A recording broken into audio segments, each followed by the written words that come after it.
दोस्तों बाजार में गिरावट की स्थिति बनी हुई है और बाजारों के लिए अब नया डर भी दिख रहा है। क्या है वो बाजार के लिए नया डर, उसको समझेंगे। लेकिन दूसरी तरफ मार्केट के सबसे बड़े एक्सपर्ट और मार्केट के खिलाड़ी वॉरेन बफेट, उन्होंने अपनी रणनीति बदल दी है। अब वो फिर से बाजार में पैसे लगाने को तैयार हो गए। काफ़ी समय से उन्होंने पैसे निकालने शुरू किए थे, बाजार से निकाला था। अब वो फिर से बाज़ार में पैसे लगाने लगे। तो उसके पीछे क्या रीज़न है, उसको समझेंगे। वॉरेन बफेट ने अपनी रणनीति क्यों बदली, और दूसरी तरफ कुछ और बड़ी बाज़ार को लेकर अपडेट है जिनको हम एक-एक करके डिस्कस करेंगे। यहाँ पे बोफा की तरफ से, बैंक ऑफ अमेरिका की तरफ से एक बड़ा जो स्टेटमेंट निकल के आया है, उनका कहना है कि इस समय एशिया के अंदर इंडिया का बाज़ार बिल्कुल पसंदीदा नहीं रह गया है एफआई के लिए। और क्या है इसके पीछे की वजह, उसको भी समझेंगे इस वीडियो के माध्यम से। लेकिन फ्रेंड्स, उससे पहले अगर आप पहली बार हमारे चैनल पे आए तो चैनल को सब्सक्राइब कर दीजिए, एक बेल आइकॉन दबा दीजिए ताकि जब भी नया वीडियो बने पहला नोटिफिकेशन आपको मिले। वीडियो पसंद आए तो लाइक से ज़रूर कीजिए। चलो फ्रेंड्स, वीडियो स्टार्ट करते हैं। मैं हूँ आपका दोस्त एस बी दवे और हमारे अपने चैनल ऑनलाइन कमाई में आपका बहुत बहुत स्वागत है। तो बाज़ारों पे इस समय संकट बना हुआ है, कुछ नए डर भी दिख रहे हैं। तो फ्राइडे के दिन संकेत निवेशकों के लिए अच्छे नहीं रहे। घरेलू बाज़ार में अपने अहम स्तरों से नीचे फिसले। तो अमेरिकी बाज़ारों में तेज़ गिरावट देखने को मिली। अमेरिकी बाज़ारों में गिरावट के पीछे अर्थव्यवस्था को लेकर चिंता है। इसकी मेन वजह है, फिलहाल ग्लोबल मार्केट में एक डर हावी हो रहा है। ये डर है स्टैगफ्लेशन। स्टैगफ्लेशन उस स्थिति को कहते हैं जब ग्रोथ घट रही हो और महंगाई दर बढ़ने लगे। यह स्थिति इसलिए भी खतरनाक होती है क्योंकि ऐसी स्थिति में केंद्रीय बैंक के पास भी अर्थव्यवस्था को संभालने के लिए सीमित साधन रह जाते हैं। ग्लोबल फंड मैनेजर के बीच बैंक ऑफ अमेरिका द्वारा कराई गई एक सर्वे के मुताबिक ऐसे निवेशकों की संख्या जो ये मानते हैं कि अगले साल स्टैगफ्लेशन की स्थिति आएगी, 7 महीने में सबसे ऊंचे स्तर पर पहुंच गई है। यानी अब ज़्यादा निवेशक आशंका जता रहे हैं कि महंगाई दर बढ़ने और ग्रोथ घटने की स्थितियाँ बन रही है।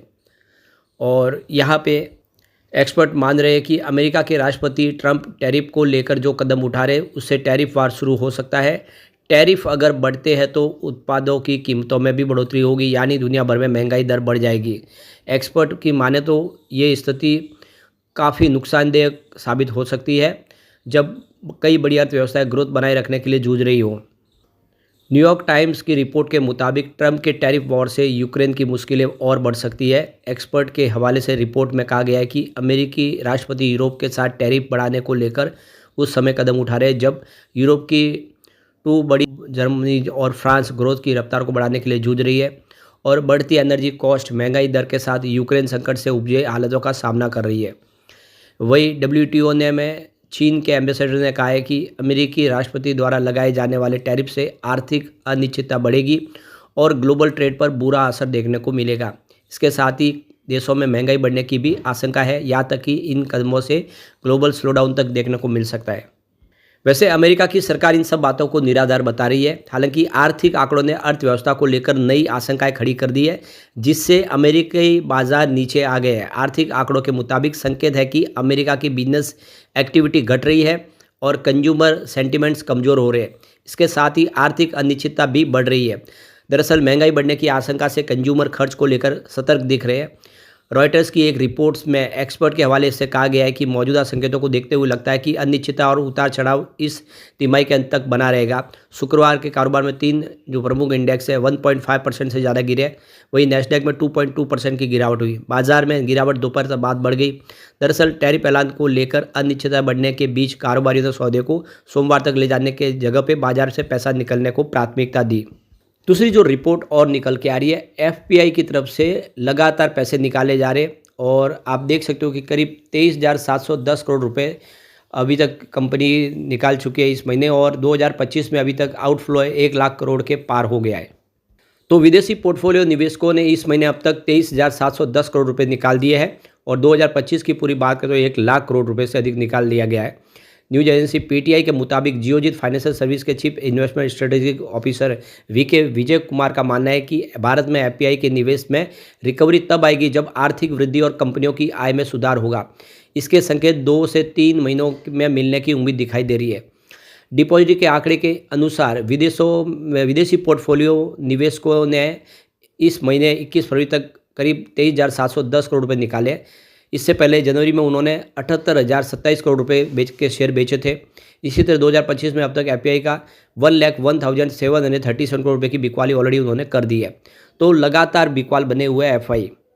Morning star investment research India के एसोसिएट डायरेक्टर जो मैनेजर है रिसर्च हिमांशु श्रीवास्तव का कहना है कि अमेरिकी राष्ट्रपति डोनाल्ड ट्रंप द्वारा कई देशों पर जवाबी टैरिफ के साथ साथ स्टील और एल्यूमिनियम के इंपोर्ट पर नए टैरिफ लगाने का जो विचार किया है, उस रिपोर्ट के बाद बाजार पे चिंताएं और बढ़ गई है। उन्होंने कहा कि इन घटनाक्रमों ने ग्लोबल ट्रेड वॉर की आशंकाओं को फिर से जगा दिया है, जिससे एफआई भारत सहित बहुत सारे उभरते बाजारों से जोखिम लेने को बिल्कुल तैयार नहीं है। तो श्रीवास्तव ने कहा है कि घरेलू मोर्चे पर कंपनियों के उम्मीद से कमजोर नतीजे और डॉलर के मुकाबले रुपए में गिरावट ने भी भारतीय एसेट की अपील को और कम कर दिया है। जियोजीत फाइनेंशियल सर्विस के वीके विजय कुमार ने कहा है कि ट्रंप की राष्ट्रपति चुनाव जीत के बाद ही अमेरिकी बाजार में बाकी दुनिया भर से भारी पूंजी का निवेश हो रहा है। चूँकि चीन के सस्ते शेयर है, ऐसे में भारत जो शेयर है उनको बेच रहे हैं और चीन में खरीदारी का रुख इस समय एफआई अपना रहे हैं। वैसे फरवरी महीने में देखो बॉन्ड बाजार में भी पैसे काफ़ी निकाले गए हैं एफआई की तरफ से। उन्होंने बॉन्ड में जनरल लिमिट के 7,352 करोड़ रुपए के और वॉलेंट्री रिटेंशन रूट में 3,822 करोड़ रुपए निकाले। कुल मिलाकर विदेशी निवेशक सतर्क रूप अपना रहे और बॉन्ड से भी पैसा काफ़ी ज़्यादा वो निकाल रहे हैं।